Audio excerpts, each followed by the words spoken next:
What Trump did to the South African president has to go down as one of the most savage moves in political history. Donald Trump seems to be on a mission to have ever increasingly embarrassing meetings in the Oval Office. Most recently, he hosted the president of South Africa, who he looked in the face and told, "Your country has a white genocide."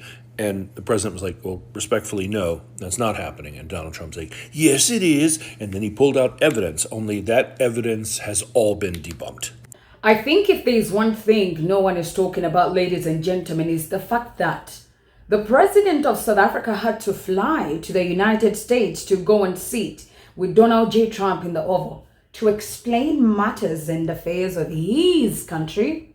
Doesn't it agitate you that it is an American's dollar that is being wasted on such things? No, because, okay, I might be tripping, but American people, please let me know in the comment section. Maybe I'm stupid and I don't understand how the world works. But like, how do y'all feel seeing Trump using your taxpayers' money like this? Like, how do Americans benefit from DJT summoning African presidents about issues that happen on the continent of Africa? And then they wake up tomorrow and read you a budget that this money went to the meeting that I had with the president of South Africa, and we paid everybody who was there. They were intelligent, and this was the budget. Like, how does that benefit American people? It's just that I just want to know, ladies and gentlemen, of all the things Donald J. Trump can do for American people, with all these tariffs, prices are high, gas prices are high. Have you seen the gas prices lately in America? No ships are coming in. People are out of jobs. Truckers are struggling. And the best thing Donald J. Trump could do is to use American people's money, the money that they pay in taxes, first things first, to prepare a soft landing for white people, white Afrikaners, that are from a lineage of colonization in South Africa, where if they are literally just 4% of the country, they own 74% of all the farms in South Africa and all the richness. Donald J. Trump thought the best thing he could do is to waste American people's money to bring them to America. And not only bring them to America softly with all their luggage and families and get them houses and jobs and everything. He is using American people's money to bring the president of South Africa to summon him about his country people. Somebody make this make sense. I might be going crazy, but does this make sense to you guys? What the hell Berry is going on? No, it's giving typical white man. It's giving entitlement. Like, at this point, I don't even understand why African presidents literally bow down to the white man like this. Like, clearly, Ramaphosa knew he was coming to America to talk about the white Afrikaners. Like, is that good enough money? Like, even him as a president, that's taxpayers' money in South Africa that he wasted to sit on a private jet to come to America. Just to sit there for 15 minutes and start explaining to Donald J. Trump that there is no white Genoc in South Africa. Like, did he have to do that in the first place? Like, did he have to fly to America to explain to DJT? Isn't that also like bowing down to the white man? He summons you about your own country, people that you rule, and you come to defend yourself?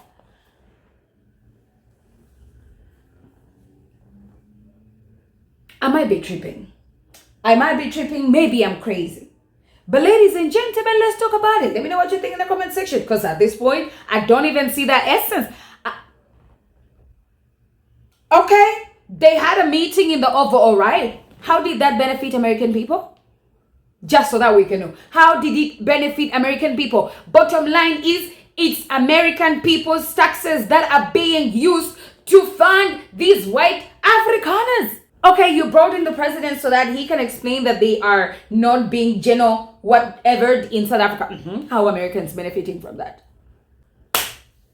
Wasting the country's resources.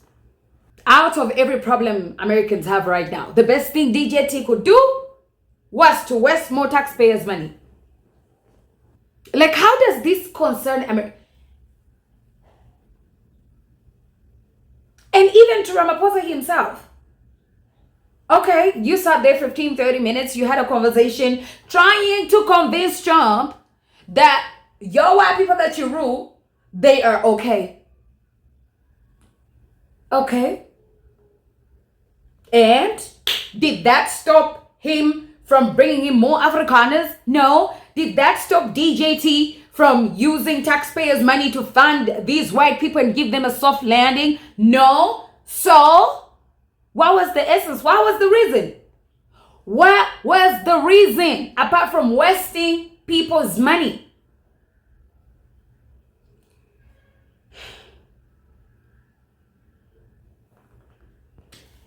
Y'all, please, ladies and gentlemen, let me know what you think in the comment section, because at this point I feel like I might be going crazy. Maybe I'm thinking too deep into it.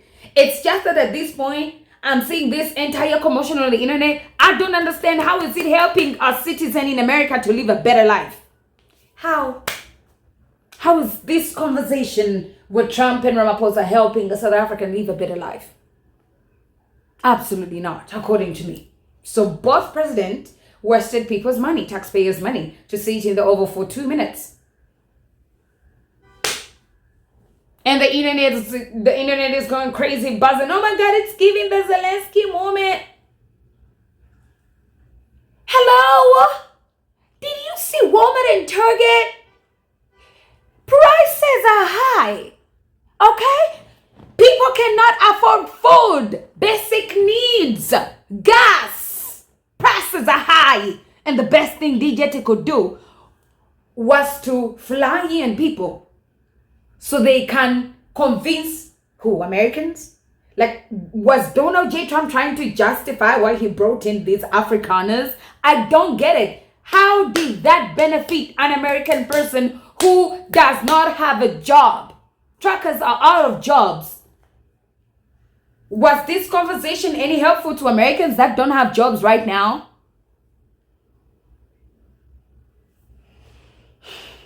Mr. President, Father, Daddy, no, come to the front. Our father, Cupcake Cyril Ramaphosa, went to the White House to go speak to Donald Trompeta and his friends. Elon the COVID mask was there, as expected. John Steenhuisen was there. Johan Rupert was also there. Guys, we are in a simulation. We have to be in a simulation. Because what? Donald Trompeta had a whole presentation set out for this occasion. He said, prepared speech, I'm ready. Donald Trompeta said there are thousands. I need you to comprehend thousands of stories that are showing the persecution of white people. Where are they? Point them. Where? I would like to see these thousands. Thousands. This man said, turn down the lights in here, baby. He asked them to turn down the lights so that he can put his presentation up of Julius Malema on the big screen. He said, look at this. Look at this. What is being sang there on the screen? It took everything in him in this moment not to laugh. He's trying his best. On the big screen, he said, everybody, attention. Do you hear what they're saying? Kill the what? Executive. They're being... Thank you. In this moment, you can see he's trying to say, listen, Donald, dirty baby, Trompeta, I can explain. He then pulls out a stack of papers. Hey! We're in a simulation. He pulls out a stack of papers as like, show and tell that these are the articles to show that Caucasian Boer people are being unalived. They're also being attacked. And when John Steenhuisen, Mfanaka, you're coming back to South Africa. You're returning. Our Minister of Agriculture snitched on us to the leader of the free world. He said, firstly, the language he was using to describe the EFF party and the Mkhonto weSizwe, despicable, diabolical. He said, those people are a bunch of rebels. Those. He said, that lot over there cannot be in parliament. We cannot allow that lot to have a seat in the union building. Oh! We don't need to go into the reasons why those words are such triggers for black people in this country, but John, John, he then decides that, you listen, my party is an opposition party and listen, we're the best people for the job. He's pointing... John, wow. He said, us as the DA, oh. And to Zingisa losi my babe tata ma flowers wako, because you were so eloquent. You were so articulate. You managed to do what all of those men in that room failed to do for us as a country. You stipulated the problems, the issues, and the solutions that are required. Listen, I could go on, but Zingi.